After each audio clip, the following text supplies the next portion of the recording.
Handa na ba ang inyong mga puso para sa isang kwentong susubok sa inyong pananaw tungkol sa pag-ibig at pagtataksil? Halina't pakinggan natin ang isang salaysay na magpapatunay na kung minsan ang pinakamatinding sakit ay nagmumula sa taong pinagkatiwalaan mo ng buong buo. Sabi nila, ang tahanan ay kung nasaan ang puso. Ngunit paano kung isang araw, pagbalik mo sa tahanang binuo mo mula sa pawis at pangarap, ay sasalubong sa iyo ang katotohanang wala ka ng puwang dito? Sabay-sabay nating tuklasin ang kwento ni Luningning. 5 taon. 5 mahahabang taon ng pagtitiis at pangungulila sa ibang bansa. Ngunit para kay Luningning Santos, ang bawat araw na malayo sa pamilya ay sulit na sulit basta't para sa kinabukasan ng kanyang asawang si Balawis at ng kanilang nag-iisang anak, si Agos. Habang binabagtas ng sinasakyan niyang taxi ang pamilyar na daan, pauwi sa kanilang probinsya sa Pag-asa, hindi maalis ang nangiti sa kanyang mga labi. Mahigpit ang hawak niya sa isang kahon ng laruang robot para kay Agos at isang mamahaling relo para kay Balawis, mga pasalubong na simbolo ng kanyang pagmamahal. "Malapit na po tayo, ma'am," sabi ng driver. "Salamat na kuya," sagot ni Ning. Ang puso niya'y kumakabog sa pananabik. Hindi alam ni Balawis na ngayon ang uwi niya. Isang malaking sorpresa. Naimahina niya ang mahigpit na yakap ng kanyang mag-ama, ang mainit na pagsalubong na papawi sa lahat ng kanyang pagod. Nang lumiko ang taxi, sa kanilang kanto, kumunot ang noo ni Luningning. Mula sa malayo ay tanaw na niya ang kanilang bahay, ang bahay pangarap nila, ni Balawis. Ngunit may kakaiba.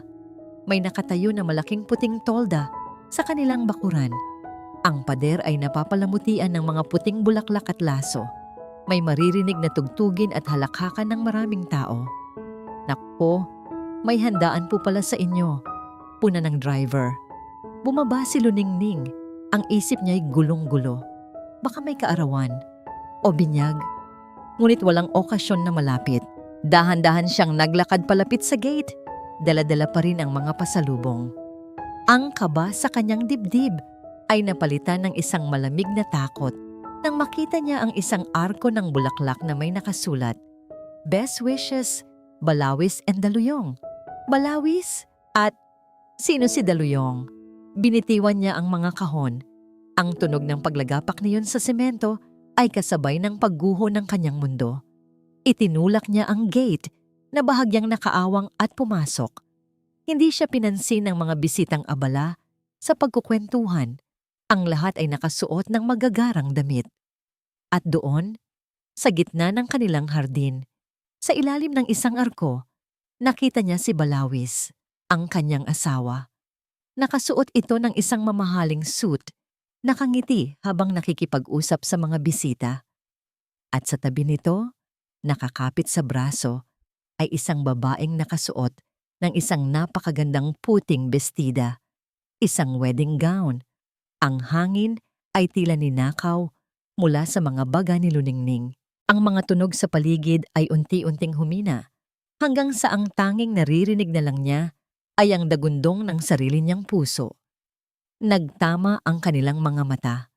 Ang ngiti sa mukha ni Balawis ay biglang naglaho, napalitan ng pagkagulat at pagkatapos ng isang malamig na pagwawalang bahala. Ang babaeng katabi nito, si Daluyong, ay napatingin din sa kanya. Isang matamis, ngunit mapanuyang ngiti ang gumuhit sa maganda nitong mukha. "Balawis?" Basag ang boses na tawag ni Luningning habang humahakbang siya palapit. Nagsimulang mapatingin sa kanya ang mga bisita, nagbubulungan. Anong ibig sabihin nito? Hindi sumagot si Balawis. Tinalikuran lang siya nito. Si Daluyong ang humarap sa kanya, taas noo. "Sino ka para guluhin ang kasal namin?" "Kasal?" Halos pabulong na, sabi ni Luningning, hindi makapaniwala. "Asawa niya ako. Ako ang asawa ni Balawis." Isang tawang mapang-insulto ang pinakawalan ni Daluyong. "Asawa? Baka dating asawa. At isa pa, paano mo mapapatunayan yan? Bahay ko to! Sigaw ni Luningning. Ang mga luhay nagsisimula nang mamuo sa kanyang mga mata. Pinaghirapan ko ang bawat isang pako sa bahay na to. Pamilya ko ang nakatira dito. Pamilya mo? Muling tumawa si Daluyong. May kinuha itong isang folder mula sa isang maliit na mesa sa tabi. Inilabas nito ang isang dokumento at iwinagayway sa harap ng mukha ni Luningning, isang titulo ng lupa. Kung pamilya mo ang nakatira dito, bakit pangalan ko ang nakasulat dito? Ako ang legal na may-ari ng bahay at lupa na ito. Giniginaw na tiningnan ni Luningning ang papel. Nakita niya ang pangalan, Daluyong Acosta, at ang pirma sa ilalim, pirma ni Balawis. Hindi totoo yan. O yan, umiiling na sabi ni Luningning. Niloloko na niyo ako. Guards! Malakas na tawag ni Balawis. Sa wakas ay nagsalita, ngunit hindi para sa kanya. Ilabas niyo ang babaeng yan. Nanggugulo siya. 2 security guard ang mabilis na lumapit at humawak sa magkabilang braso ni Luningning. Nagpumiglas siya. Ang kanyang tinig ay puno ng sakit at galit. Balawis, huwag!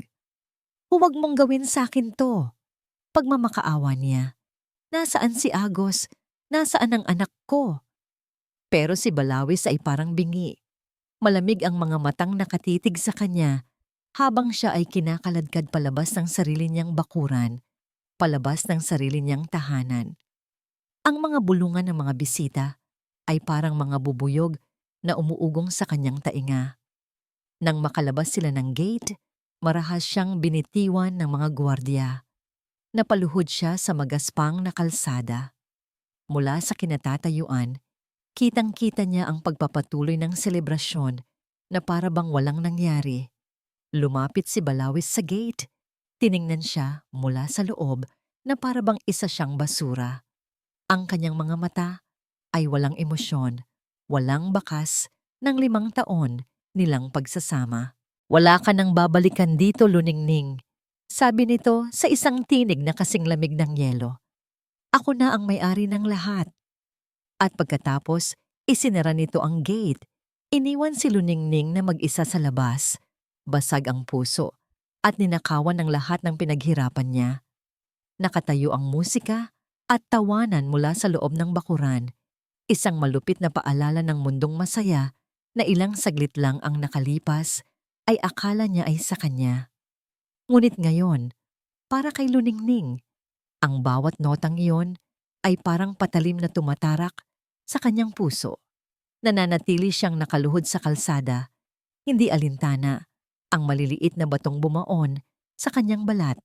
Maya-maya pa, pumatak ang ulan, unay ambon lamang, tila nakikidalamhati sa kanyang sinapit. Ngunit di nagtagal, bumuhos ito ng malakas, na para bang nais hugasan ang lahat ng sakit. Ngunit sa halip, ay nagdulot lang ng mas matinding lamig na tumatagos hanggang sa kanyang kaluluwa. Basang-basa at nanginginig, pinilit niyang tumayo. Saan siya pupunta? Wala siyang pera. Ang cellphone niya ay halos maubusan na ng baterya. Ang pamilya niya ay nasa kabilang probinsya. Wala siyang ibang kilala dito. Wala siyang matatatakbuhan. Nagsimula siyang maglakad ng walang tiyak na direksyon. Ang bawat hakbang ay mabigat. Ang isip niya ay paulit-ulit na binabalikan ang mga tanong. Bakit? Paano? At ang pinakamasakit sa lahat, nasaan si Agos? Nasaan ang kanyang anak? Sa gitna ng kanyang paglalakad, sa ilalim ng malakas na ulan, isang alaala mula sa pagkabata ang biglang pumasok sa kanyang isipan. Isang maulanding hapon, pauwi mula sa eskwela. Iniiyakan niya ang natapong baon habang inaasar siya ng mga kalaro. Bigla, may isang batang lalaking sumulpot sa kanyang tabi. Payat ngunit matapang ang tindig. Itinapat nito ang maliit na payong sa ibabaw ng kanyang ulo. Hayaan mo na sila, Ning, sabi ng batang yon. Ako ang bahala sa'yo. Ako ang iyong kalasag. Si Salag, ang kanyang kaibigan. Ang kanyang tagapagtanggol. Kalasag? Ang alaala ay nagbigay sa kanya ng isang maliit na sinag ng pag-asa. Mayroon siyang matatakbuhan. Kung may isang tao sa mundo na hindi siya tatalikuran, iyon ay si Calasag Rivas. Gamit ang natitirang lakas, itinanong niya sa isang tricycle driver kung saan matatagpuan ang opisina ng Rivas Law Firm. Itinuro siya nito sa isang gusali sa sentro ng bayan, hindi kalayuan sa kanyang kinaroroonan. Pagdating niya sa harap ng salaming pinto ng opisina, nag-atubili siya. Ang kanyang itsura ay kalunos-lunos, basang-basa, marungis, at wasak. Ngunit ang pag-iisip sa kanyang anak ay nagbigay sa kanya ng lakas ng loob na itulak ang pinto at pumasok. Ang sekretarya sa harap ay napatingin sa kanya ng may pagtataka at kaunting pag-aalala. "Ma'am, ano po ang maitutulong ko sa inyo?" Gusto ko, gusto kong makausap si Attorney Rivas. Halos pabulong niyang sabi. "Sabihin niyo, sining po ito." Pumasok ang sekretarya sa isang silid. Paglabas nito, kasunod na niya ang isang matangkad na lalaking nakasuot ng pormal na damit. Ang kanyang mukha ay seryoso, ngunit nang makita siya nito, ang seryosong ekspresyon ay napalitan ng matinding pagkabigla. "Ning?" Gulat na tanong ni Calasag. Mabilis itong lumapit sa kanya. "Anong nangyari sa'yo? Bakit ka basang-basa?" Sa sandaling iyon, ang lahat ng tapang na kanyang inipon ay gumuho. Humagulgol siya ng malakas. Hindi na nagtanong pa si Salag. Maingat siya nitong inalalayan papasok sa kanyang pribadong opisina, malayo sa mga matang mapanuri. Ibinigay sa kanya ni Salag ang isang malinis na tuwalya at isang mainit na tasa ng kape. Hinintay siya nitong kumalma bago magsalita. "Anong nangyari, Ning? Akala ko ba sa susunod na buwan pa ang uwi mo?" Malumanay niyang tanong. Sa pagitan ng mga hikbi, ikinuwento ni Luningning ang lahat. Ang sorpresang pag-uwi, ang kasal, ang babaeng nagngangalang Daluyong, ang titulong hindi na nakapangalan sa kanya, ang pagtataboy sa kanya ni Balawis. Habang nagsasalita si Ning, ang mukha ni Salag ay unti-unting nagbago. Ang pag-aalala ay napalitan ng hindi makapaniwalang pagkunot ng noo, at pagkatapos ay ng isang malamig na galit na gumuhit sa kanyang mga mata. Napakuyom ang kanyang mga kamao sa ibabaw ng mesa.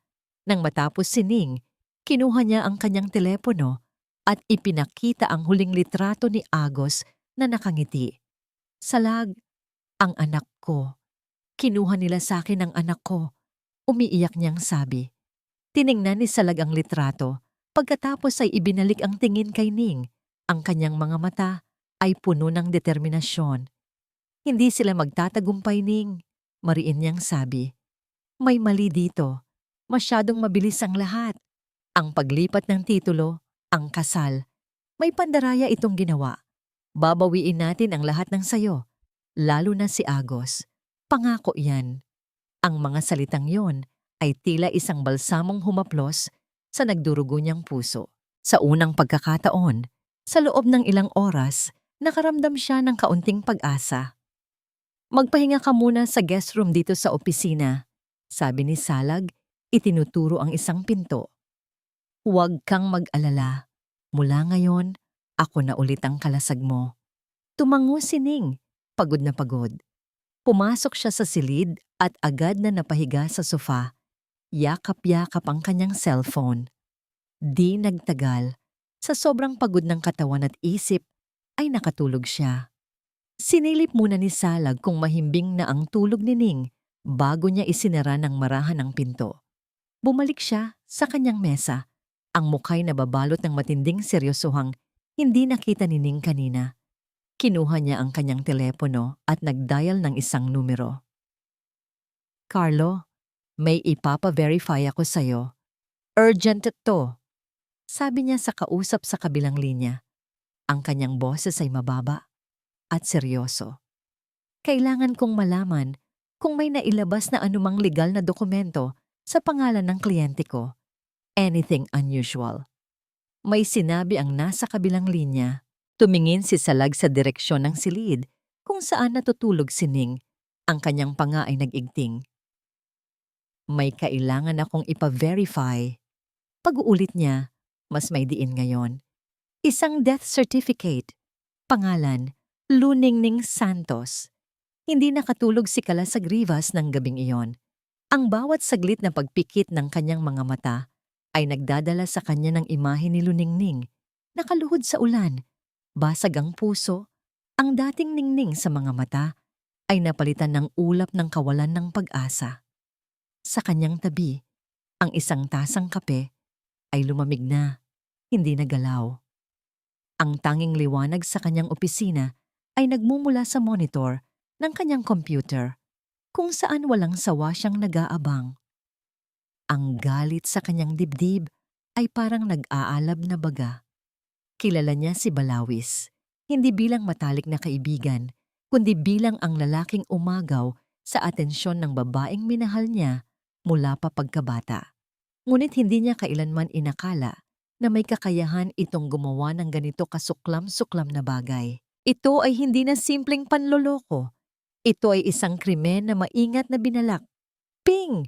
Isang tunog mula sa computer ang pumutol sa kanyang malalim na pag-iisip. Isang email mula sa kanyang contact sa National Statistics Office. Ang kanyang puso ay biglang kumabog ng mabilis. Dahan-dahan niyang iginalaw ang cursor at binuksan ang mensahe. Ang laman nito ay isang naka-attach na file, isang scanned na kopya ng isang dokumento. Nang mag-load ang imahe, ang hangin ay tila ninakaw mula sa mga baga ni Salag.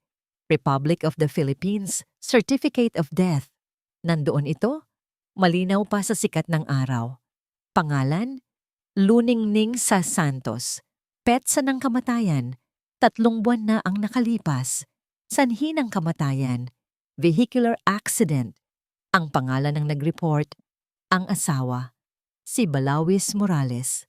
Mga hayop, mahinang usal ni Salag, ang kanyang mga daliri ay nag-iwan ng bakas sa screen ng monitor. Buhay na buhay ang kaibigan niya, natutulog lang sa kabilang kwarto. Ngunit para sa batas, para sa buong mundo, si Luningning Santos ay isa ng bangkay. Ngayon, naiintindihan na niya ang lahat. Ito ang susi kung paano nailipat ni Balawis ang lahat ng ari-arian nang walang kahirap-hirap. Bilang isang byudo, siya ang nag-iisang tagapagmana. Dahan-dahang bumukas ang pinto ng guest room. Lumabas si Ning, nakasuot ng damit na ipinahiram sa kanya ng sekretarya ni Salag. Namumugto pa rin ang kanyang mga mata, ngunit may kaunting determinasyon na sa kanyang mukha. Salag? May balita na ba? Tanong niya. Ang boses ay puno ng pag-asa. Mabilis na isinara ni Salag ang email, ngunit huli na. Nakita na ni Ning ang logo sa dokumento. Naglakad siya palapit. Ang kanyang mukha ay puno ng pagtataka. Ano yan, Salag? Bakit may death certificate dyan? Tumayo si Salag. Ang puso niya'y mabigat. Paano niya sasabihin ito? Paano mo sasabihin sa isang tao na opisyal na siyang idineklarang patay? Ning, umupo ka muna, sabi niya sa pinakamahinahong boses na kaya niya. Ngunit hindi siya pinakinggan ni Ning. Lumapit ito sa mesa at tiningnan ng monitor. Kitang-kita niya ang kanyang pangalan, ang kanyang sariling pangalan sa isang sertipiko ng kamatayan. Una, tumawa siya. Isang tawang walang saya, puno ng pagkalito. Ano to? Isang malaking pagkakamali, di ba? Baka kapangalan ko lang, imposible to. Umiling si Salag. Ang sakit ay bakas sa kanyang mga mata. Ning, lahat ng detalye, birth date mo, pangalan ng mga magulang mo. Lahat tugma. Ginawa nila ito para makuha ang lahat. Ang tawa ni Ning ay naputol. Ang pagkalito sa kanyang mukha ay napalitan ng isang dahan-dahang pagkaunawa at pagkatapos ay ng purong sindak. Napahawak siya sa kanyang bibig. Ang kanyang mga mata ay nanlalaki. Ibig sabihin, para sa kanila, patay na ako? Nanginginig niyang tanong. Kaya, kaya ganun na lang kadali para sa kanila na nagawin ang lahat ng to? Hindi na napigilan ni Ning ang sarili. Ang kanyang mga binti ay nanghina at napaupo siya sa sahig, humahagulgol ng walang tunog. Hindi ito ang iyak ng isang pusong nasaktan dahil sa pag-ibig. Ito ang iyak ng isang taong ninakawan, hindi lang ng ari-arian, kundi ng kanyang buong pagkatao. Ang kanyang pag-iral ay binura sa isang piraso ng papel. Bigla, tumigil siya sa pag-iyak. Nag-angat siya ng tingin. Ang kanyang mga mata ay nag-aalab sa isang bagong damdamin, takot. Si Agos, sigaw niya. Kung patay na ako para sa batas, anong mangyayari sa anak ko? Kailangan ko siyang makita. Kailangan ko siyang makuha. Tumayo siya at tumakbo palabas ng pinto. Ning teka! Sigaw ni Salag, mabilis na sumunod. Hindi pinansin ni Ning ang kanyang pagtawag. Ang tanging nasa isip niya ay ang eskwelahan ni Agos. Kailangan niyang makita ang kanyang anak. Kailangan niyang patunayan sa sarili na mayroon pa siyang isang bagay na totoo sa mundong ito. Sakto ang dating nila sa labas ng eskwelahan sa oras ng uwian.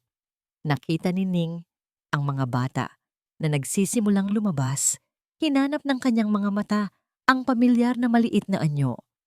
At doon, nakita niya si Agos, hawak ang kamay ng isang babae. Si Daluyong. Nakangiti ito habang kinakausap ang kanyang anak na para bang ito ang tunay niyang ina. Agos! Sigaw ni Ning. Tumatakbo palapit. Napalingon si Agos at Daluyong. Sa isang saglit, nakita ni Ning ang saya sa mukha ng kanyang anak. Mami! Ngunit bago pa makatakbo si Agos palapit, mabilis na humarang si Daluyong.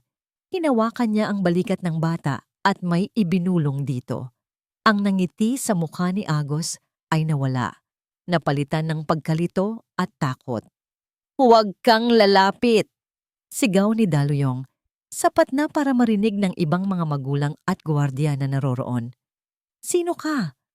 Anong kailangan mo sa anak ko? Anak mo? Hindi makapaniwalang sabi ni Ning. Ako ang ina ni Agos. Anak ko siya. Guards! Tulong! Patuloy ni Daluyong. Ang kanyang boses ay puno ng pagkukunwaring takot. May baliw na babaeng gustong kunin ang anak ko. Sinusundan niya kami. Mabilis na lumapit ang mga gwardiya ng eskwelahan at hinarangan si Ning. Nagtitinginan na ang mga tao. Nagsimula na ang bulungan. Bitawan niyo ako.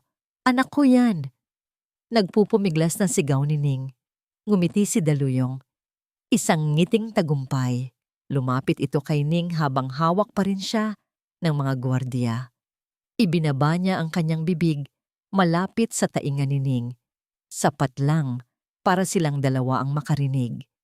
Ang kanyang boses ay isang malamig at makamandag na bulong.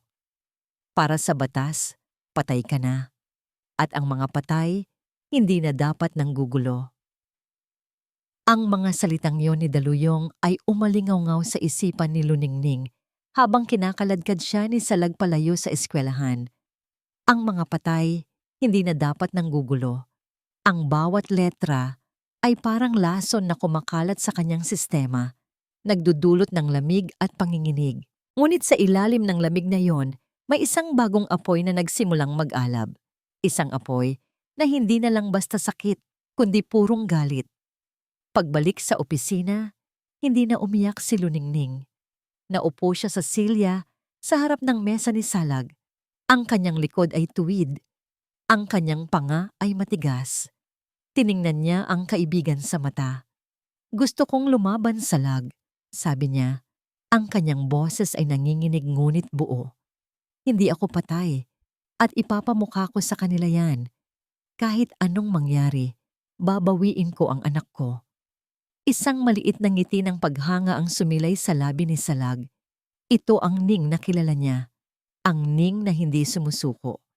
Tumango siya. Ang kanyang sariling determinasyon ay bumalik ng buong lakas. Yan ang kailangan kong marinig, sabi niya.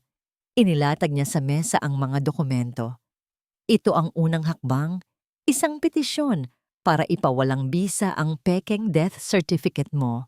Sa sandaling mapatunayan nating buhay ka, lahat ng ginawa nilang transaksyon gamit ang dokumentong yon ay magiging depektibo. Ang titulo ng bahay, ang bank accounts, lahat. Magdamag silang nagtrabaho.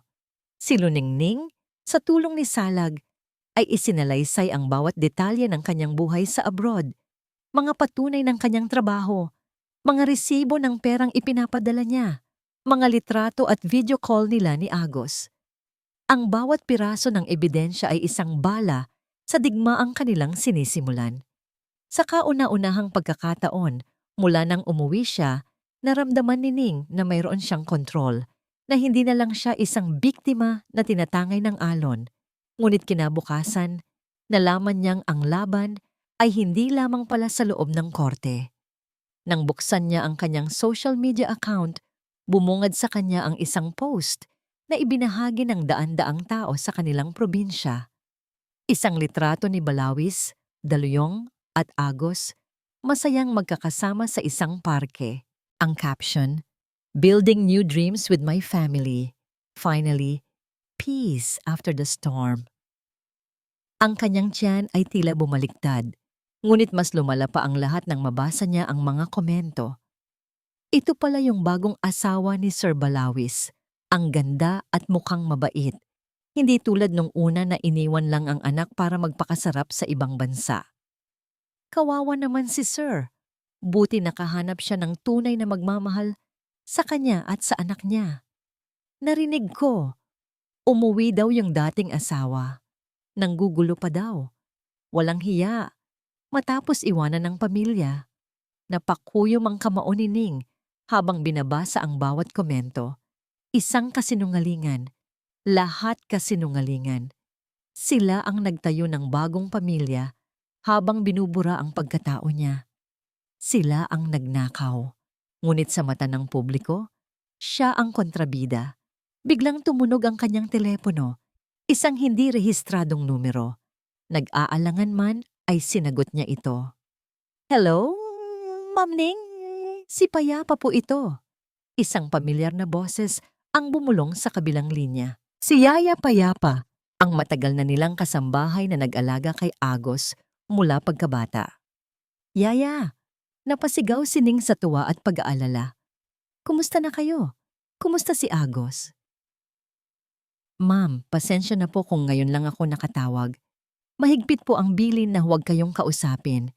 Mabilis na sabi ni Yaya Payapa, halatang nag-iingat. "Ma'am, lagi po kayong hinahanap ni Agos sa gabi. Lagi siyang umiiyak.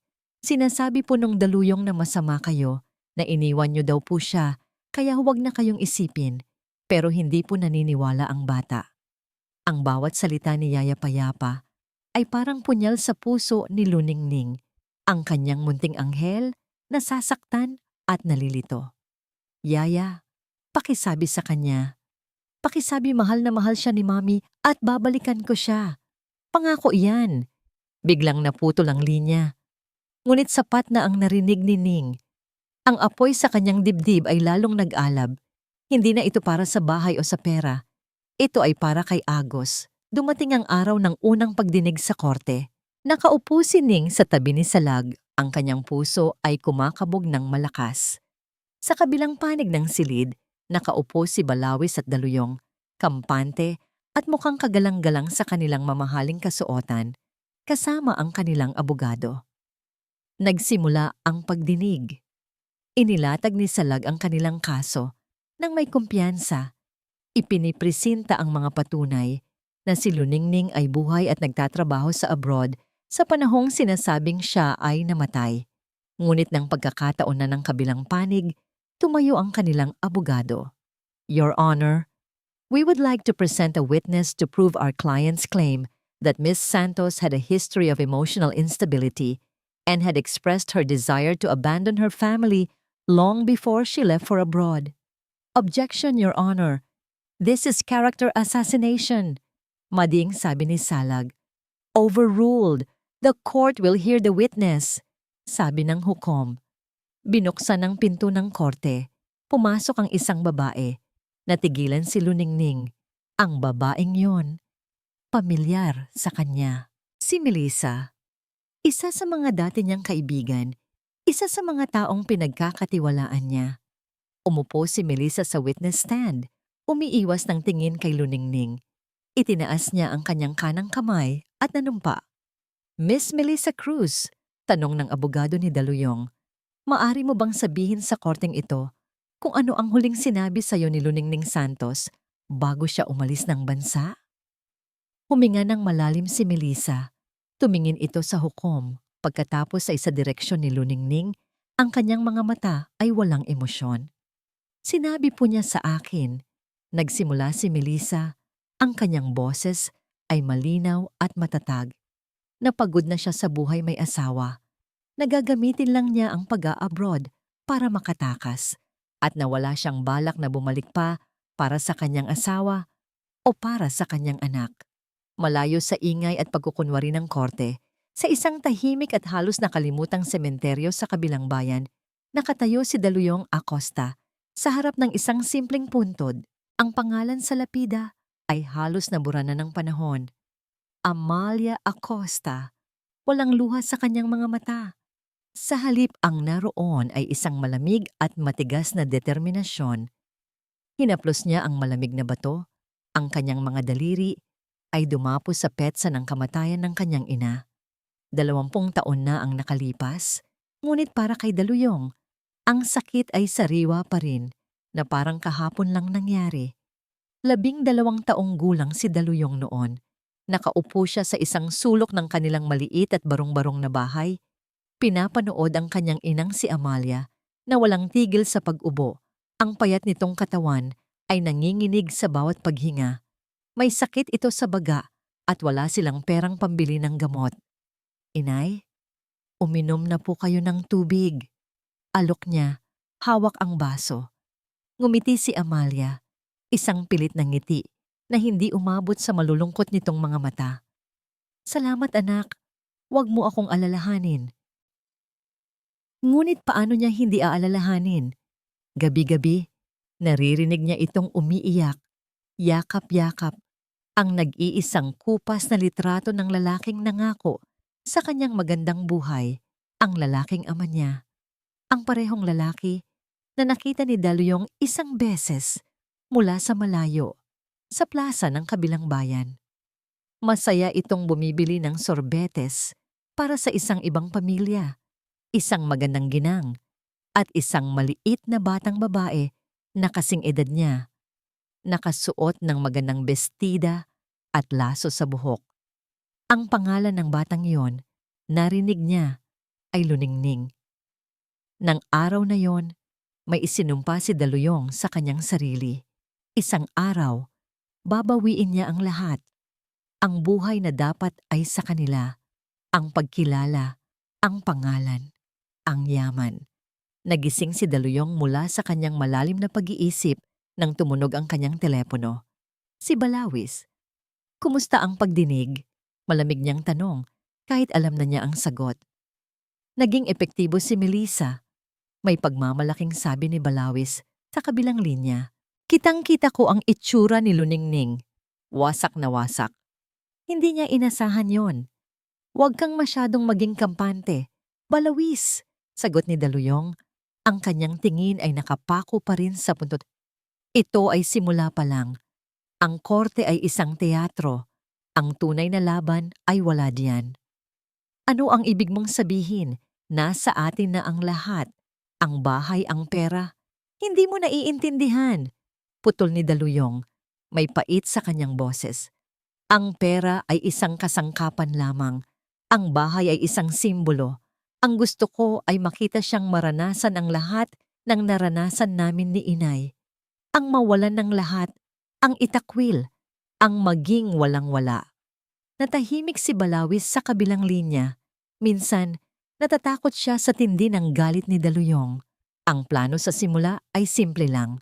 Gamitin ang pera ni Luningning para makapagsimula sila ng bagong buhay. Ngunit habang tumatagal, ang plano ay nagiging mas madilim, mas personal. May susunod na hakbang na ba tayo? Tanong ni Balawis. Mayroon, sagot ni Daluyong. Nasa akin pa ang ilang mga lumang gamit ng ating ama. Mga sulat, mga litrato, mga bagay na magpapatunay sa kwentong hindi alam ni Luningning. Tumingin siya sa kalangitan. Panahon na para malaman niya kung sino talaga siya at kung sino ako. Paano mo yan gagawin? Hayaan mo akong mag-isip, sabi ni Daluyong. Sa ngayon, siguraduhin mo lang na si Agos ay hindi lalapit kay Luningning. Lasunin mo ang isip ng bata kung kinakailangan. Kailangan nating gamitin ang lahat ng armas na mayroon tayo. Pagkatapos ng tawag, muling hinarap ni Daluyong ang puntod. Mula sa kanyang pitaka, kinuha niya ang isang lumang litrato, ang litratong laging yakap ng kanyang ina. Ito ay larawan ng isang masayang pamilya. Ang kanyang ama, ang kanyang ina, na si Amalia, at siya bilang isang sanggol. Isang pamilyang hindi nabigyan ng pagkakataon. Malapit na, inay, bulong niya sa hangin. Ang hustisya na hindi niyo nakuha, ako ang kukuha para sa inyo. Ang bawat luha na iniyak niyo, ipaparanas ko sa kanya ng doble. Hindi siya karapat-dapat sa pangalang dala niya. Hindi siya karapat-dapat sa buhay na meron siya. Bago siya umalis, may inilagay siyang isang bulaklak sa ibabaw ng puntod. Isang bulaklak na tinatawag na Dama de Noche. Ang bulaklak na namumukadkad lamang sa dilim. Tulad niya, isinilang at hinubog sa dilim ng paglimot at puot. Habang naglalakad siya palayo, kinuha niya muli ang kanyang telepono at tiningnan ang contact number ng isang lumang kakilala. Isang mensahero. May ipapadala ako, sabi niya sa kausap. Isang kahon. Siguraduhin mong makakarating ito mismo sa mga kamay ni Luningning Santos. Sa kanyang isipan, nakikita na niya ang susunod na eksena. Ang pagkabigla, ang pagkalito, ang sakit ng katotohanan. Tumingin siya sa isang lumang litrato sa kanyang telepono na nakuha niya mula sa mga gamit ng kanyang ama. Isang larawan ng dalawang pamilya. Magkahiwalay, ngunit magkadugtong.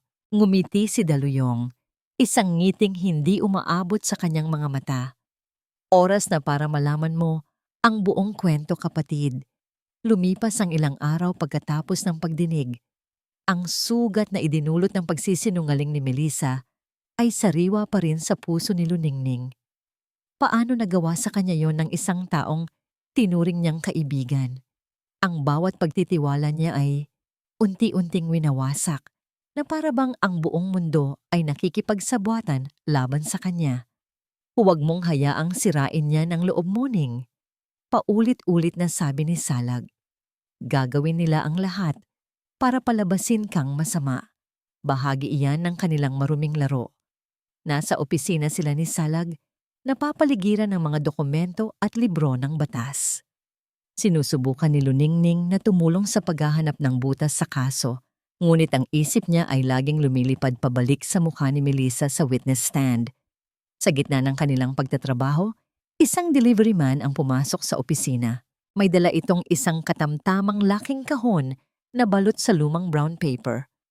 Package po para kay Miss Luningning Santos, sabi ng lalaki. Nagkatinginan si Ning at Salag. Wala naman akong inaasahang padala, sabi ni Ning. Sino ang nagpadala? Tanong ni Salag. Maingat na sinusuri ang kahon.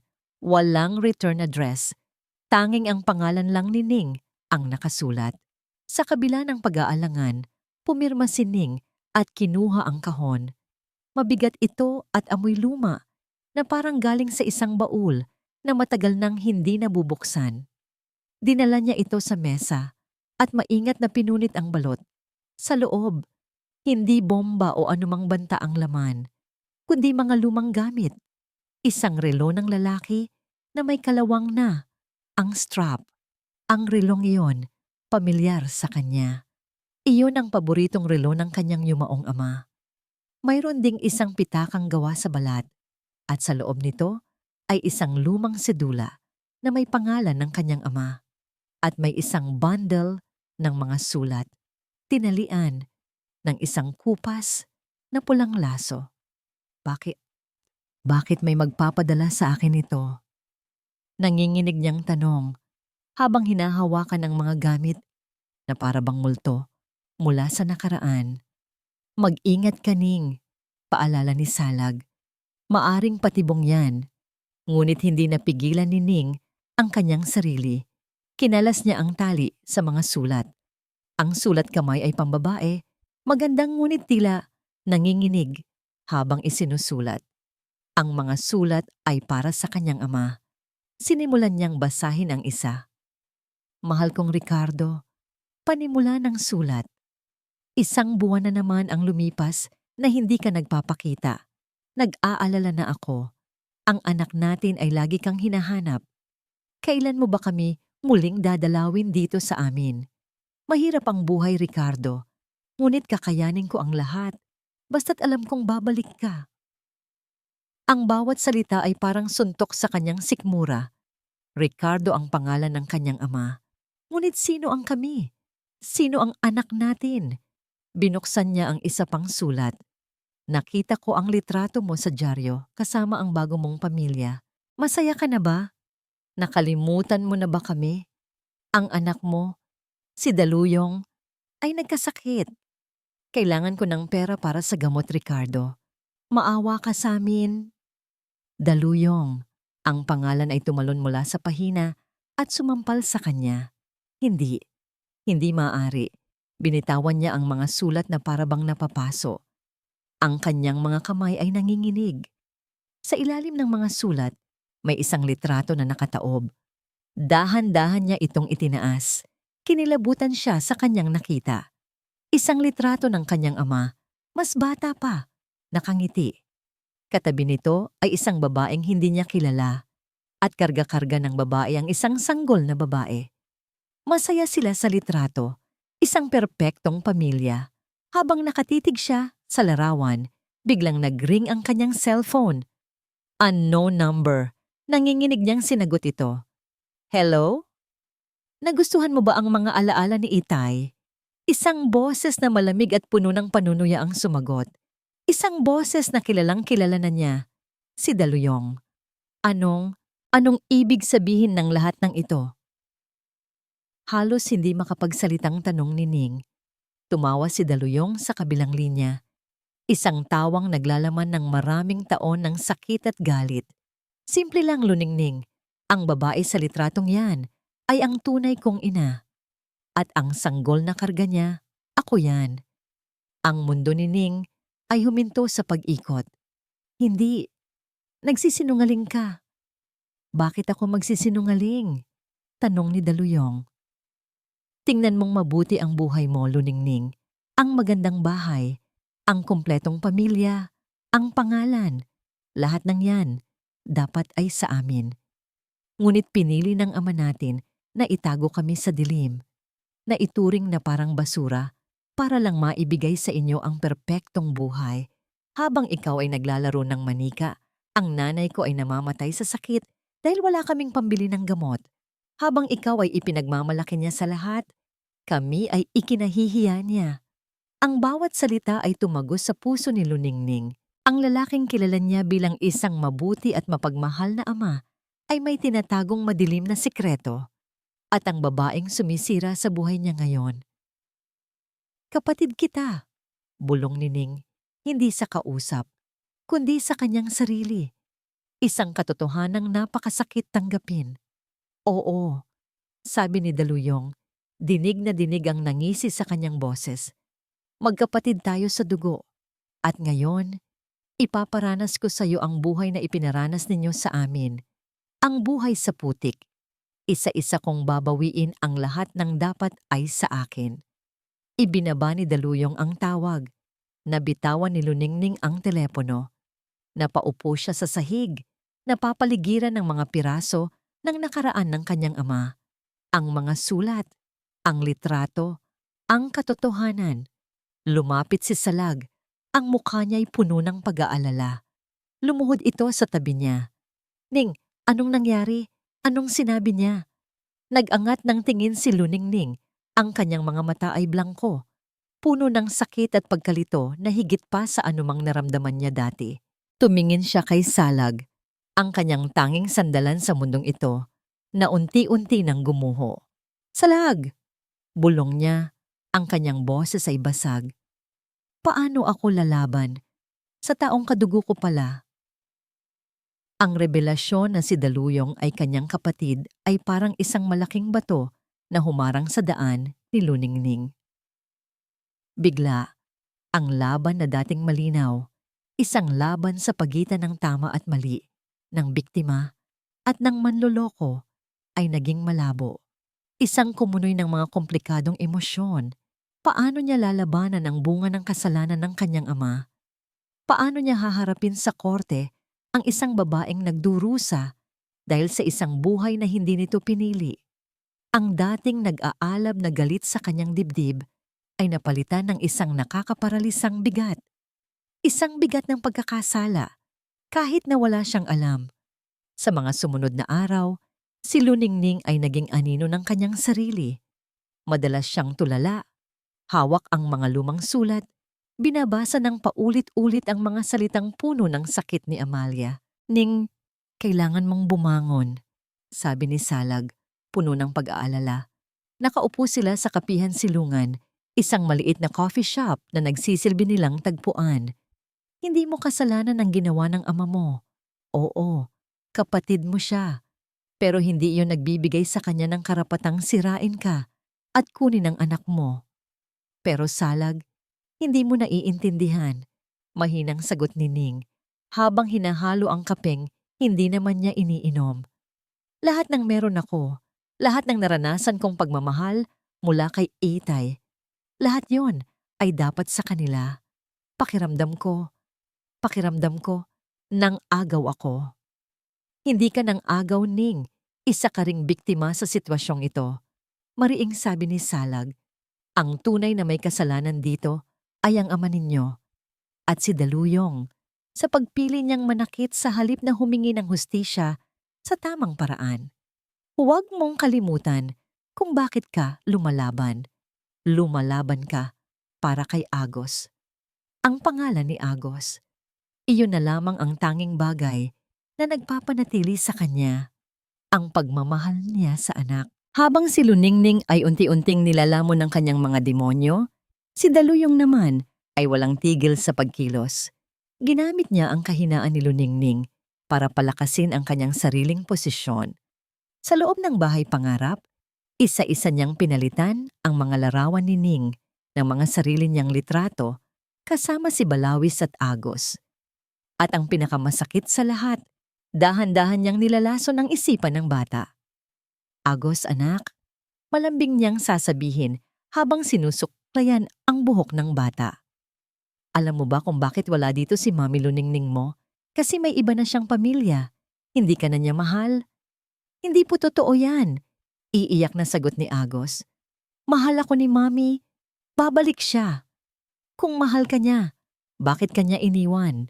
Sasabihin naman ni Daluyong, ang kanyang boses ay nagpapanggap na nalulungkot.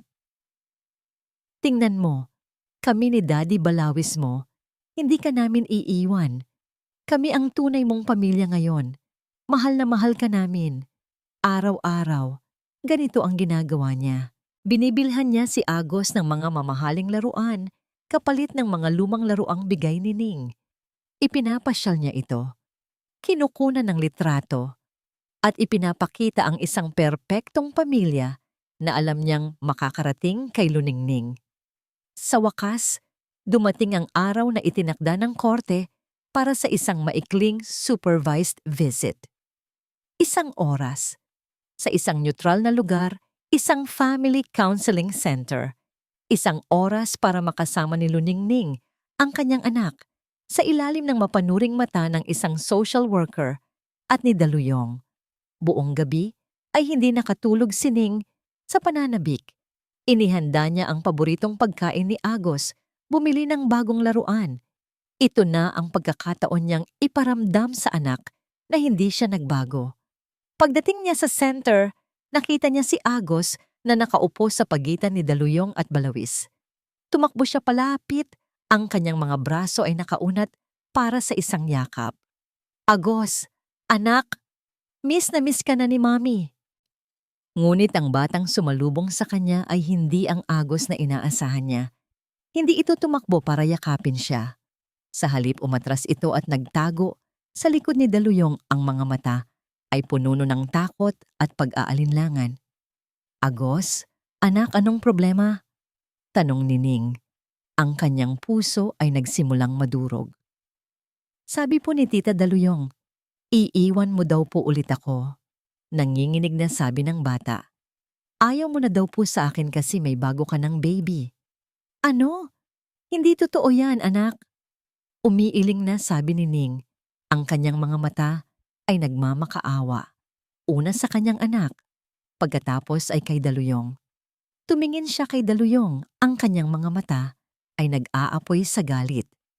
Anong pinagsasabi mo sa anak ko? Anong laso nang inilalagay mo sa isip niya? Ngumiti lang si Daluyong, isang ngangiting nagpapanggap na maunawain. Wala akong sinasabing masama, luningning. Baka naman nararamdaman lang ng bata ang katotohanan? Mga bata, matalas ang pakiramdam niyan. Itinago niya si Agos sa kanyang likuran na para bang pinoprotektahan ito mula sa isang panganib. Ma'am, kumalma po tayo. Namagitan na ang social worker. Ang kanyang boses ay kalmado ngunit may diin. Narito po tayo para sa kapakanan ng bata. Ang anumang sigawan ay hindi makakatulong. Ang saway ng social worker ay parang isang sampal kay Luningning.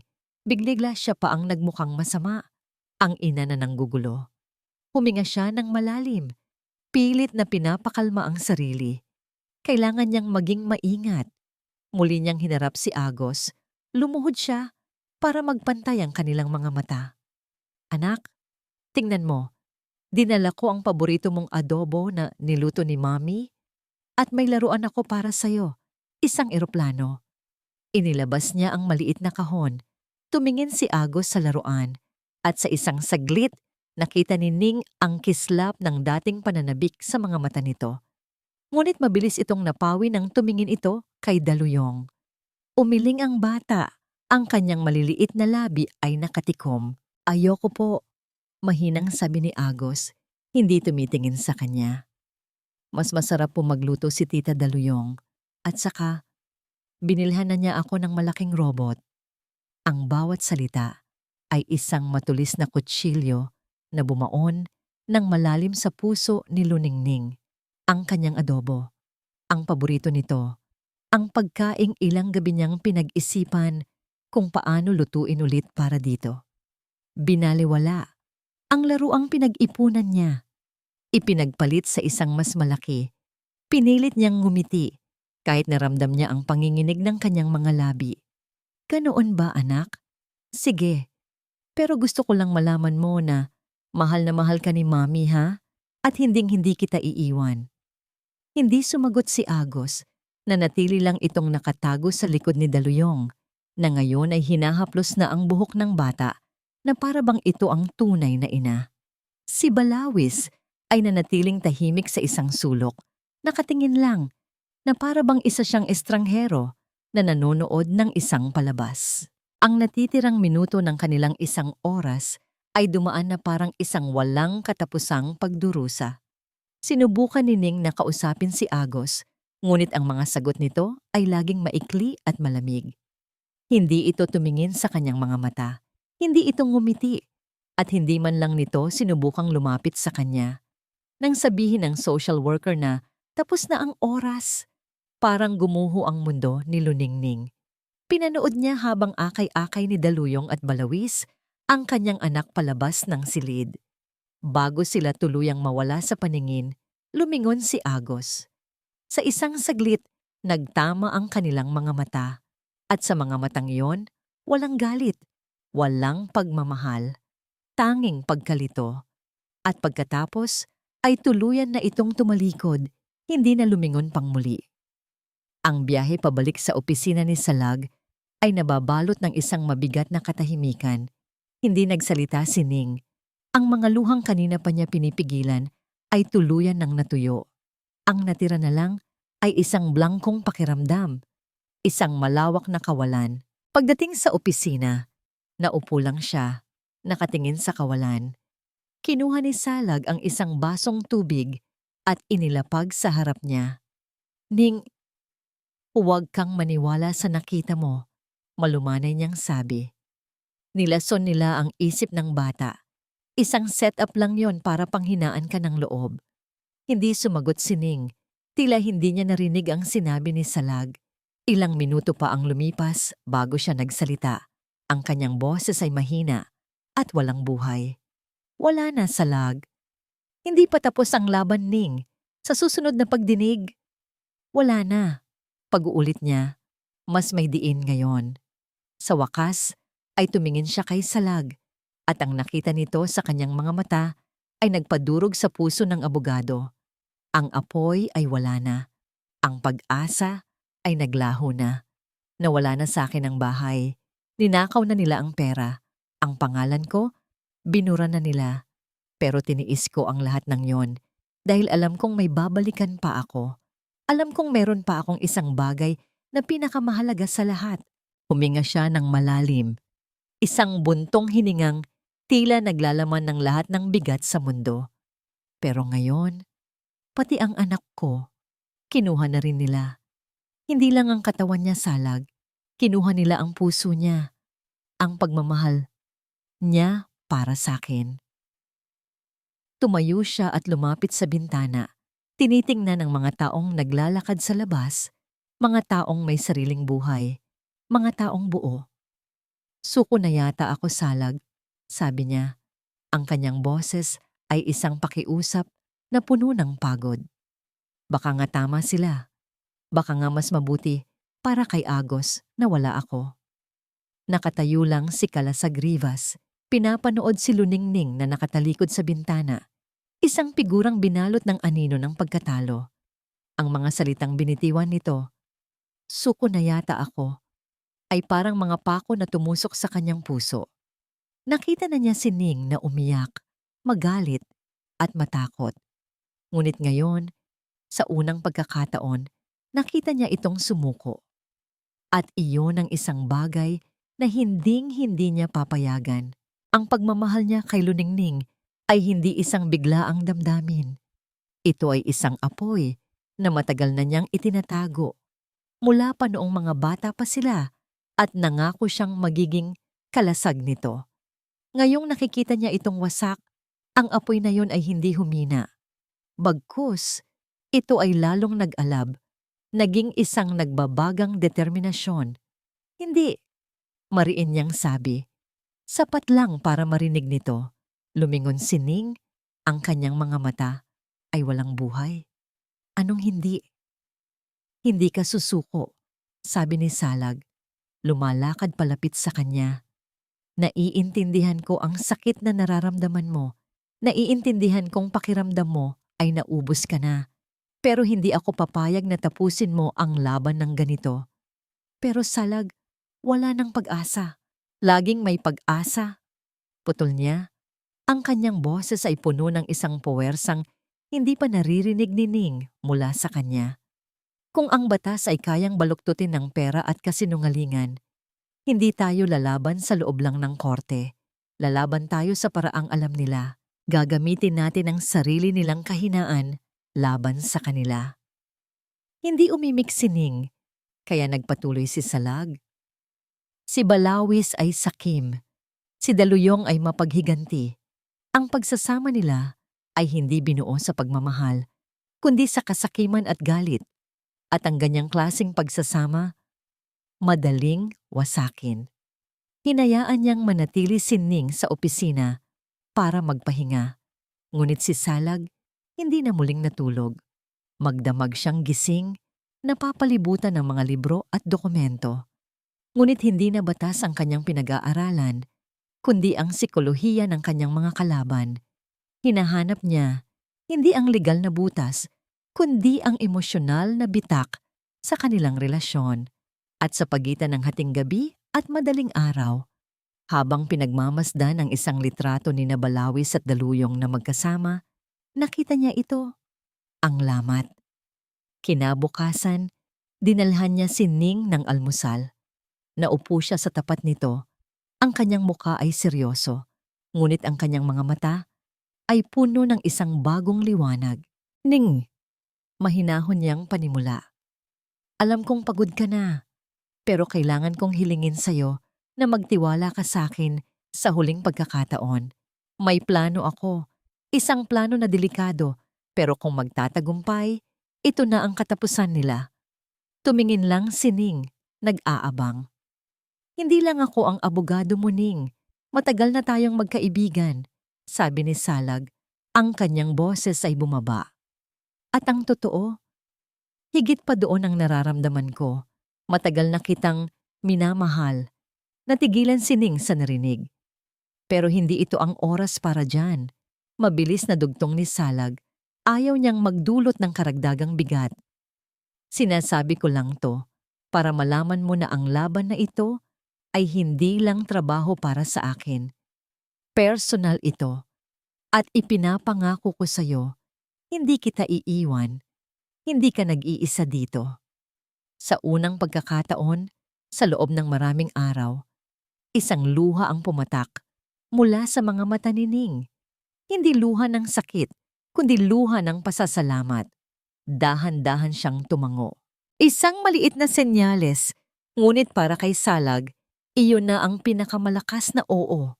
Ang unang hakbang ng plano ay ang tawagan ang nag-iisang tao na pinagkakatiwalaan nila sa loob ng kuta ng kalaban, si Yaya Payapa. Nagkita sila sa isang sulok ng pampublikong palengke, sa gitna ng ingay ng mga nagtitinda at mamimili. Isang perpektong lugar para sa isang lihim na pag-uusap. Ang matanda ay balisa, laging napapalingon sa paligid. Sir, delikado po ito. Pinalagyan po ng CCTV ni Ma'am Daluyong ang buong bahay. Nanginginig na, sabi ni Yaya Payapa. Alam ko po, Yaya, at alam ko pong malaki ang hinihiling ko, sabi ni Salag. Ngunit kailangan namin ng tulong ninyo. Kailangan naming makuha ang pag-amin nila. Hindi ko po yata kaya, sir. Umiiling na sabi ng matanda. Ang takot ay bakas sa kanyang mga mata. Matanda na po ako. Paano kung mahuli nila ako? Nakita ni Salag ang pag-aalinlangan nito. Mula sa kanyang bulsa, kinuha niya ang kanyang telepono. Hindi siya nagsalita. Ipinakita lang niya kay Yaya Payapa ang isang maikling video na palihim niyang kinunan noong araw ng supervised visit pagkatapos umalis ni na Luningning. Ang video ay simple lang. Nakaupo si Agos sa isang sulok ng hardin, mag-isa. Hawak niya ang robot na bigay ni Daluyong, ngunit hindi niya ito nilalaro. Nakatingin lang ito sa malayo, ang kanyang maliliit na balikat ay nakakrus. Ang kanyang mukha ay blangko at malungkot. Isang batang nawala sa sariling mundo. Habang pinapanood iyon, nagsimulang mamasa ang mga mata ni Yaya Payapa. Ang batang inalagaan niya, ang batang laging masayahin at puno ng buhay, ngayon ay parang isang ibong nawala sa hawla. Ibinaba ni Salag ang telepono. Mula sa kanyang bulsa, inilabas niya ang isang bagay na napakaliit. Isang butones na may nakatagong recording device. Hindi na po ito para kay Ningha, Yaya, sabi ni Salag sa isang mababa at makahulugang boses. Para na po ito sa bata. Tinitigan ni Yaya Payapa ang maliit na device. Pagkatapos ay tumingin sa mga mata ni Salag. Ang takot sa kanyang mukha ay dahan-dahang napalitan ng isang matatag na determinasyon. Ang pagmamahal niya kay Agos ay mas matimbang kaysa sa anumang takot. Dahan-dahan, nanginginig ang kamay. Inabot niya at kinuha ang maliit na butones. Hinawakan niya ito nang mahigpit sa kanyang palad. Para sa batang ito, bulong niya, ang kanyang boses ay halos hindi marinig sa ingay ng palengke, ngunit para kay Salag, ito ang pinakamalakas na sigaw ng pag-asa.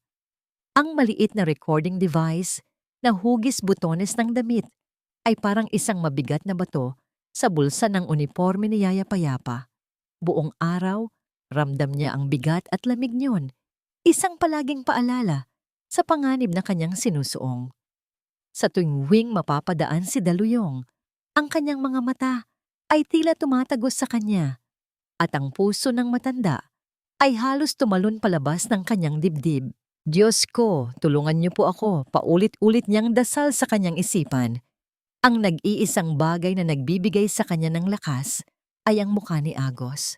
Tuwing gabi, bago ito matulog, palihim niyang pinupunasan ang mga luhang tumutulo mula sa mga mata ng bata habang ito'y nagkukunwaring tulog na. Mommy, ang laging bulong nito sa panaginip.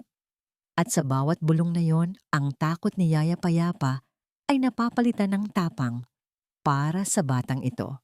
Kinabukasan, sinimulan niya ang unang hakbang ng plano ni Salag. Oras ng paglilinis. Habang nag-aayos siya ng mga papel sa study table ni Daluyong, hindi sinasadya na naihalo niya ang mga sulat na para dito. Sa ilalim ng mga bill ng kuryente at tubig, maingat niyang isiningit ang isang sobre na para kay Balawis, isang credit card statement mula sa isang bangko na hindi pamilyar sa kanya. Iyon ang ibinigay sa kanya ni Salag sa palengke. Nakamasid siya mula sa kusina nang dumating si Daluyong at sinimulang buksan ang mga sulat. Nakita niya ang paghinto nito nang makita ang sobre. Ang pagkunot ng noo. Ang paraan ng pagbukas nito, hindi sa paraang nagmamadali, kundi dahan-dahan at may kalkulasyon. Walang sigaw, walang komprontasyon. Ngunit nakita ni Yaya Payapa ang pagbabago sa mga mata nito. Isang kislap ng malamig na hinala. Tahimik nitong itinupi ang statement at isinilid sa kanyang bag. Ang katahimikang yon ay mas nakakakilabot kaysa sa anumang sigaw. Ang pangalawang pain ay para kay Balawis. Hinintay niya ang pagkakataong mag-isa ito sa hardin, nagkakape, dala ang isang baso ng tubig. Lumapit siya na may pagkukunwaring pag-aalala. Sir Balawis, pasensya na po sa abala. Mahina niyang sabi. O bakit, Yaya? Tanong nito. Hindi gaanong nagbibigay pansin. Naku, sir. Kasi po, baka mali lang po ang dinig ko kahapon. Pakunwari niyang sabi. Narinig ko po kasi si Ma'am Daluyong na may kausap sa telepono. Abogado po yata. Ang nabanggit niya po kasi ay, sole ownership daw po ng mga ari-arian. Biglang natigilan si Balawis. Ibinaling nito ang buong atensyon kay Yaya Payapa. Ang kanyang mga mata ay naniningkit. Sigurado ka ba sa narinig mo, Yaya? Ay, hindi po ako sigurado, sir. Baka po nagkamali lang ako ang dinig. Mabilis niyang bawi na para bang natatakot sa kanyang sinabi. Nako, pasensya na po. Huwag niyo na lang po pansinin. Mabilis siyang tumalikod at pumasok sa bahay. Ngunit alam niyang naitanim na niya ang lason. Sinulyapan niya si Balawis mula sa bintana. Hindi na ito nagkakape. Nakatitig lang ito sa malayo. Ang kanyang panga ay bahagyang nakaigting. Sa hapunan ng gabing iyon, ang tensyon sa pagitan ng dalawa ay halos nahihipo. Hindi na sila nag-uusap ng masaya. Ang kanilang mga pag-uusap ay maikli at puno ng pahiwatig. Saan ka galing kaninang hapon, Luis? May meeting ka raw, sabi ng sekretarya mo. Tanong ni Daluyong habang hinihiwa ang kanyang pagkain. Oo, may kliyente lang. Mabilis na sagot ni Balawis. Bakit mo natanong? Ikaw, may tinawagan ka bang importante kanina? Natigilan si Daluyong. Wala. Bakit? Nagkibit balikat lang si Balawis. Ngunit ang kanilang mga tingin ay puno ng mga tanong na hindi masabi. Ang lason ay kumakalat na. Ito na ang pagkakataon. Hinintay ni Yaya Payapa na umakyat ang dalawa sa kanilang silid. Ang buong bahay ay tahimik. Ang tanging maririnig ay ang tibok ng kanyang sariling puso. Dahan-dahan siyang pumasok sa study, ang lugar kung saan madalas silang nag-uusap ng mga pribadong bagay. Ang kanyang mga kamay ay nanginginig habang kinukuha ang maliit na butones mula sa kanyang bulsa. Saan niya ito ilalagay? Tumingin siya sa paligid. ang malaking mahogany desk. Lumuhod siya at kinapa ang ilalim nito.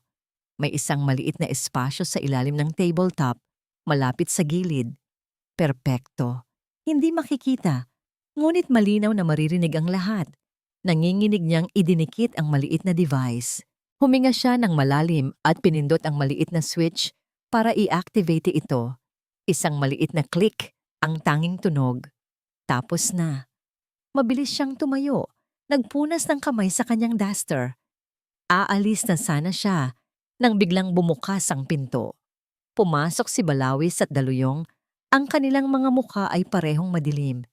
Hindi siya napansin ni Yaya Payapa na mabilis na nakapagtago sa likod ng makapal na kurtina. Narinig niya ang pagbuntong hininga ni Daluyong. Tumayo ito sa harap ni Balawis. Ang kanyang mga braso ay nakakrus sa dibdib. May gusto akong itanong sa iyo, Balawis, at gusto ko ng tapat na sagot, sabi ni Daluyong. Ang kanyang boses ay malamig at walang emosyon. Ano na naman to, Daluyong? Iritableng tanong ni Balawis. Hindi pinansin ni Daluyong ang kanyang tanong. Tinitigan niya ito ng diretso sa mata, isang tinging tila kayang bumasa ng kaluluwa.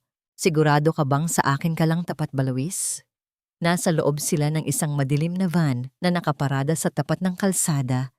Ilang metro lang ang layo mula sa bahay na dati niyang tinawag na tahanan. Katabi ni Luningning si Salag at sa likod nila ay 2 pulis na tahimik na nakikinig. Ang tanging liwanag sa loob ng sasakyan ay nagmumula sa screen ng laptop sa kandungan ni Salag, kung saan nakakonekta ang signal mula sa maliit na recording device.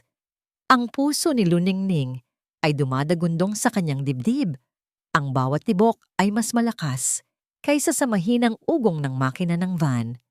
Ang kanyang mga kamay ay malamig na parang yelo, kaya't hinawakan ito ni Salag ng mahigpit. Isang simpleng gesture, ngunit nagbigay ito sa kanya ng lakas. Sa una, puro static lang ang kanilang naririnig. Ngunit maya-maya pa, narinig nila ang malamig na boses ni Daluyong. Sigurado ka bang sa akin ka lang tapat, Balawis? Kasunod nito ang iritableng boses ni Balawis. Ano na naman to, Daluyong? Pagod ako. Huwag mo nang simulan.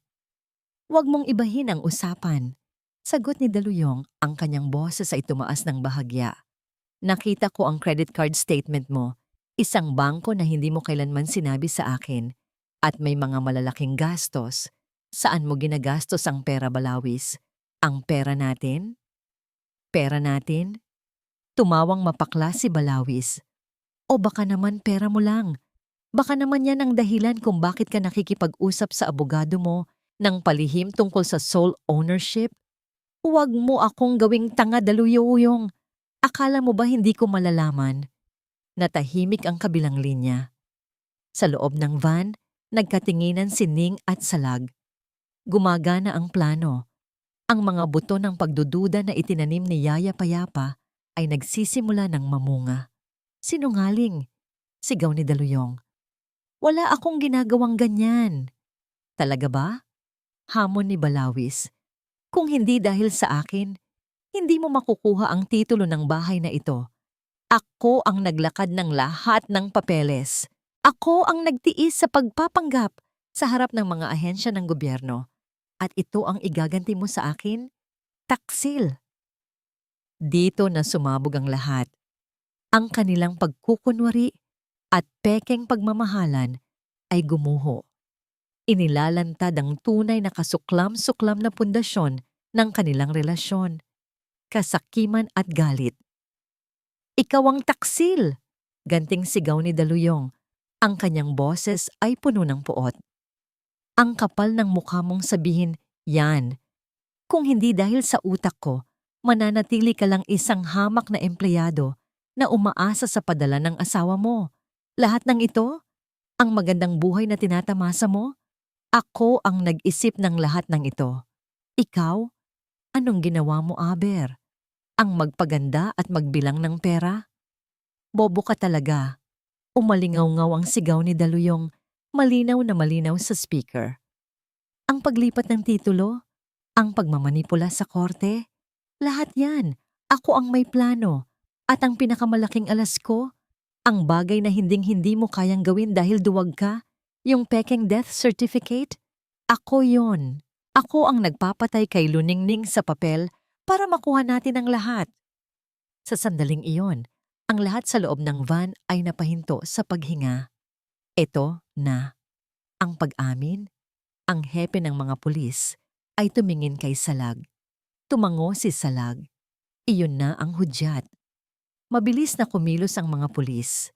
Sa loob ng ilang segundo, ang tahimik na gabi ay napuno ng tunog ng mga sirena at mga kumakatok na pinto. Si Ning at Salag ay bumaba ng van. Nanginginig ang mga tuhod ni Ning habang pinapanood niya ang mga pulis na pasukin ang gate ng kanyang dating tahanan. Ilang sandali lang, inilabas na ng mga pulis sina Balawis at Daluyong. Pareho silang nakaposas, ang kanilang mga mukha ay isang maskara ng pagkagulat at hindi makapaniwala. Ang kaninang pag-aaway ay nawala, napalitan ng isang blangkong takot. Nang makita ni Balawis si Luningning na nakatayo sa labas, yumuko ito, hindi makatingin. Isang duwag hanggang sa huli. Ngunit si Daluyong, kahit na nakaposas, ay tiningnan si Luningning ng diretso sa mata. Ang galit sa mga mata nito ay naroon pa rin. Ngunit ngayon, may halong pagkatalo. Lumakad si Luningning palapit. Hindi dahil sa galit, kundi dahil sa isang emosyong hindi niya inaasahan. Awa. Nakita niya ngayon si Daluyong, hindi bilang isang halimaw, kundi bilang isang taong nilamon ng galit ng nakaraan. Isang kaluluwang nasira na sa kanyang paghahangad ng hustisya ay naging katulad din ng kasamaang kinamumuhian niya. Bakit? Mahinang tanong ni Ning, sapat lang para marinig nilang dalawa. Dahil dapat, sa akin ang lahat ng yan, mapait na sagot ni Daluyong. Umiling si Luningning. Ang buhay na ninakaw mo sa akin, sana mahanap mo ang sayo. Sana mahanap mo ang kapayapaan. Walang sinabi si Daluyong habang isinasakay ito sa police car. Biglang bumukas ang pinto ng bahay. Lumabas si Yaya Payapa. Akay-akay ang isang inaantok at naguguluhang si Agos. Mami? Tanong ng bata. Kinukusot ang mga mata. Nang makita ni Ning ang kanyang anak, ang lahat ng lakas na kanyang inipon ay biglang nawala. Napalitan ng purong pagmamahal. Tumakbo siya palapit at lumuhod. Agos, anak ko. Humihikbing sabi niya. Sa una, nag-atubili si Agos. Ngunit nang makita niya ang mga luha sa mata ng kanyang ina, ang tunay at walang halong pagmamahal, ang lahat ng lason na itinanim sa isip niya ay tila naglaho. Tumakbo ito at yumakap ng mahigpit sa leeg ni Luningning. Mami, Mami, totoo ka. Umiiyak na sabi ng bata. Sabi nila, shh, andito na si Mami. Sabi ni Ning, hinahaplos ang buhok ng anak. Nilalasap ang init ng yakap nito, ang amoy nito. Andito na ako, hindi na kita iiwan, hinding-hindi na. Hinigpitan ni Agos ang yakap. Ang kanyang maliliit na kamay ay nakakapit na para bang ayaw nang bumitaw. Ibinulong nito ang mga salitang matagal nang gustong marinig ni Luningning, ang mga salitang naghilom sa lahat ng kanyang sugat. Huwag mo na po akong iwan, Mami. Lumipas ang 6 na buwan. Ang ingay ng mga sirena at sigawan ay napalitan na ng katahimikan. Ang bigat ng paglilitis at mga akusasyon ay pinalitan na ng gaan ng kalayaan at katotohanan. Sina Balawis at Daluyong ay napatunayang nagkasala sa mga kasong estafa, falsification of public documents, at kidnapping. Nahaharap sila sa mahabang taon ng pagkakakulong. Para kay Luningning, ang hustisya ay hindi nagdulot ng kasiyahan o paghihiganti, kundi ng kapayapaan. Isang malalim na kapayapaan na nagmula sa pagsasara ng isang masakit na kabanata ng kanyang buhay. Ang bahay pangarap, na naging simbolo ng kanyang kabiguan, ay muli niyang binigyan ng bagong buhay. Ang unang ginawa niya ay pinturahan itong muli. Mula sa dating kulay na beige at brown, pinalitan niya ito ng puti at light blue. Mga kulay na nagpapaalala sa kanya ng alapaap at karagatan, ng kalayaan at walang hanggang pag-asa. Isang hapon, habang nagpipintura siya ng isang pader sa sala, naramdaman niya ang maliliit na kamay na yumakap sa kanyang binti. Pagtingin niya sa ibaba, nakita niya si Agos. Ang kanyang pisngi ay may bahid ng asul na pintura, nakangiti ng malapad. "Mommy, look! I'm helping!" Masayang sabi ng bata. Tumawa si Ning. Isang tawang malaya at walang bigat. Ginulo niya ang buhok ng anak. "You are my love. You are helping Mommy build our new home." Sa labas ng bintana, sa hardin, nakita niya si Yaya Payapa na nagdidilig ng mga bagong tanim na bulaklak. Pinili ng matanda na manatili sa kanila, hindi na bilang isang kasambahay, kundi bilang isang kapamilya. Sa isang sulok ng hardin, nakatayo si Calasagrivas, nakangiti habang pinapanood sila. Hindi na lang siya ang kanilang abogado. Sa loob ng 6 na buwan, naging konstante siyang presensya sa kanilang buhay. Siya ang tumutulong kay Agos sa homework. Siya ang kasama ni Ning na mamalengke. Siya ang nag-aayos ng sirang gripo. Dahan-dahan, nang walang pilitan, pinupuno niya ang mga basag na bahagi ng kanilang buhay, hindi para palitan ang nakaraan, kundi para bumuo ng isang bagong pundasyon. "Magpahinga ka muna, Ning," sabi ni Salag. Lumalapit na may dalang 2 baso ng malamig na juice. "Ako na ang tatapos niyan." "Kaya ko pa," nakangiting sagot ni Ning. Ngunit tinanggap niya ang juice at naupo sa tabi niya sa sahig, parehong nakasandal sa pader na hindi pa tapos pinturahan. Pinanood nila si Agos na masayang tumatakbo sa hardin, hinahabol ang isang paru-paro. Ang tawa ng bata ay ang pinakamagandang musika sa kanilang bagong tahanan. "Masaya na ulit siya," mahinang sabi ni Ning. Ang kanyang boses ay puno ng pasasalamat. Akala ko na wala na siya sa akin ng tuluyan." Ang pagmamahal ng isang ina ay hindi kayang burahin ng anumang kasinungalingan, sagot ni Salag. Tumingin ito sa kanya. Ang kanyang mga mata ay seryoso, ngunit puno ng lambing. "Katulad ng pagmamahal ko sa iyo, Ning, hindi iyon nawala, kahit kailan." Huminga ng malalim si Ning. Sa mga nakalipas na buwan, naramdaman niya ang pagmamahal na yon sa bawat kilos ni Salag, sa bawat tingin, sa bawat salita. Hindi ito isang pag-ibig na mapusok at bulag. Ito ay isang pag-ibig na kalmado, matatag, at nagbibigay ng kanlungan. Ang pag-ibig na kailangan niya. Tumayo si Salag at inilahad ang kanyang kamay. "Halika, may gusto akong ipakita sa'yo." Nagtungo sila sa likod bahay, kung saan may isang lumang puno ng mangga. Sa ilalim nito, may isang maliit na sign na nakasabit. Binasa ito ni Ning, "Tahanang Panibago." Napangiti siya. Iyon ang pangalang naisip niya para sa kanilang bahay. Isang tahanan, hindi lang isang bahay, isang lugar ng mga bagong simula. "Ning," sabi ni Salag, hinawakan ang kanyang 2 kamay. Ang puso ni Ning ay nagsimulang kumabog, ngunit sa pagkakataong ito ay isang masayang kaba. "Noong mga bata pa tayo, nangako ako na magiging kalasag mo, isang panangga laban sa anumang sakit. Pero nabigo ako noon. Hindi kita naprotektahan sa sakit na idinulot ni Balawis. Hindi mo kasalanan yon. Hayaan mo akong matapos." Malumanay niyang sabi. "Siguro nga hindi ko kayang protektahan ka mula sa lahat ng sakit sa mundo. Pero may isang bagay akong maipapangako. Na sa bawat sakit, sa bawat pagsubok, nandito ako sa tabi mo. Hindi sa likod mo bilang panangga, kundi sa tabi mo bilang katuwang. Haharapin natin ang lahat ng magkasama." Dahan-dahan, lumuhod si Calasagrivas sa kanyang harapan. Mula sa kanyang bulsa, inilabas niya ang isang maliit na kahon. Binuksan niya ito. Sa loob ay isang simpleng singsing, walang malaking bato. ngunit kumikinang sa ilalim ng papalubog na araw. Luningning Santos, ang babaeng mas matatag pa sa anumang unos. Papayag ka bang bigyan ako ng pagkakataong maging katuwang mo habang buhay? Will you marry me? Ang mga luha ay nagsimulang mamuo sa mga mata ni Luningning. Ngunit sa pagkakataong ito, ang mga ito ay purong luha ng kaligayahan.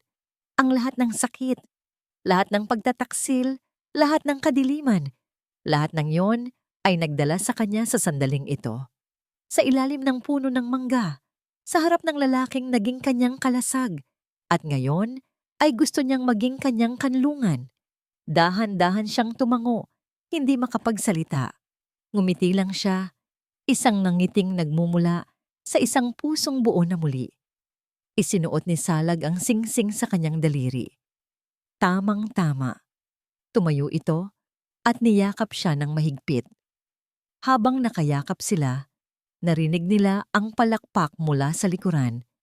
Nakatayo doon si Yaya Payapa at si Agos, parehong nakangiti. Yehey! Magkakaroon na ako ng daddy! Masayang sigaw ni Agos, tumatakbo palapit para yumakap sa kanilang mga binti. Niyakap nilang tatlo ang isa't isa, isang bagong pamilya na binuo hindi ng dugo, kundi ng pagmamahal na sinubok ng panahon. Tumingin si Luningning sa kanilang tahanang panibago, sa papalubog na araw na nagbibigay ng gintong kulay sa lahat. Ang mga pangarap na winasak ng nakaraan ay napalitan na ngayon ng isang katotohanang mas maganda at mas matatag. Hindi ito ang wakas na kanyang inasahan, ngunit ito ang wakas na kanyang kailangan. Isang bagong simula.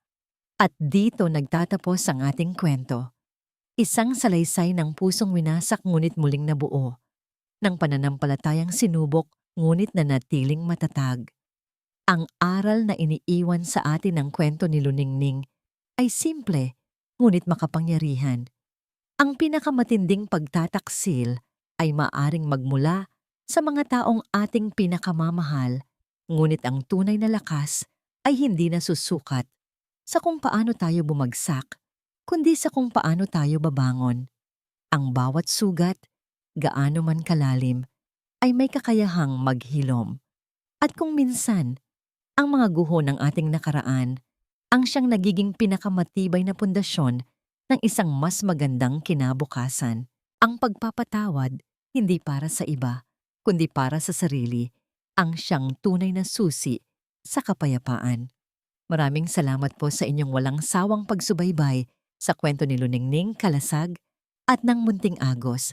Sana po ay may napulot kayong aral at inspirasyon sa kanilang paglalakbay. Mahalaga po sa amin ang inyong mga opinyon. Ano pong klaseng kwento ang gusto ninyong marinig sa susunod? I-comment nyo lang po sa ibaba at sisikapin po naming pagbigyan ang inyong mga hiling. Hindi dito nagtatapos ang ating paglalakbay. Marami pa pong kwentong kasing ganda at mas puno ng aral dito sa aming channel. Kung nagustuhan nyo ang kwentong ito, i-like, i-share sa pamilya at mga kaibigan, at mag-subscribe na rin para lagi kayong updated sa mga susunod pa naming kwento. I-click nyo ang notification bell para kayo ang unang makarinig kapag may bago kaming upload. Pagpalain po kayo ng Panginoon, kayo at ang inyong buong pamilya. Hanggang sa muli.